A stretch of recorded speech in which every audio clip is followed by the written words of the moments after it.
Pasien virus corona atau COVID-19 semakin hari semakin bertambah. Salah satu langkah pemerintah untuk mengatasi wabah penyakit ini yaitu dengan menyerukan social distancing atau menjaga jarak antara satu individu dengan yang lainnya minimal 1,5 meter. Sebenarnya penerapan social distancing sudah pernah dilakukan pada masa kejayaan Islam, tepatnya pada masa sahabat Rasulullah Umar bin Khattab. Hal itu dilakukan setelah wabah taun membuat warga, bahkan 2 gubernur wafat. Pada saat masa kepemimpinan Umar bin Khattab, wabah taun menyerang daerah Amwas, kota di sebelah barat Yerusalem, dan bahkan menjalar sampai ke Syam, Suriah. Pada saat itu, Sayyidina Umar bin Khattab ingin melakukan perjalanan menuju Syam. Akan tetapi, mendengar adanya wabah taun di Amwas, ia memikirkan kembali langkahnya untuk terus lanjut ataukah kembali ke ibu kota.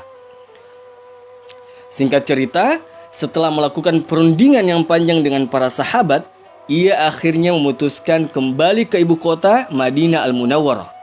Sebetulnya, ia juga telah mengajak Abu Ubaidah bin Jarrah yang saat itu menjadi gubernur Syam untuk pergi meninggalkan daerah terdampak wabah taun. Akan tetapi Abu Ubaidah menolak. Karena dalam keadaan susah seperti itu, ia tak mungkin meninggalkan rakyatnya yang dalam kesusahan.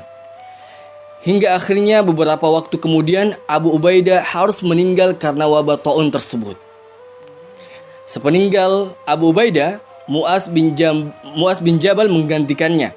Namun tak lama berselang setelah masa peralihan itu, ia dan keluarganya harus meninggal juga karena terdampak wabah mematikan itu. Tak lama berselang, Umar bin Khattab menetapkan Amr bin As untuk menggantikan Mu'az dan merampungkan masalah wabah taun tersebut. Sang gubernur Mesir itu terkenal sebagai orang yang cerdik. Tak butuh waktu lama untuk ia melihat keadaan yang terjadi di Amwas. Ia menyuruhkan kepada seluruh penduduk untuk mengisolasi dirinya masing-masing yang juga kita kenal saat ini dengan social distancing.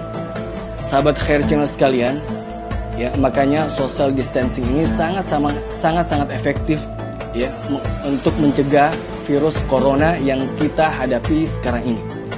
Makanya jikalau tidak ada keadaan yang mendesak untuk harus kita keluar dari rumah, maka untuk itu stay di rumah, tetap di rumah.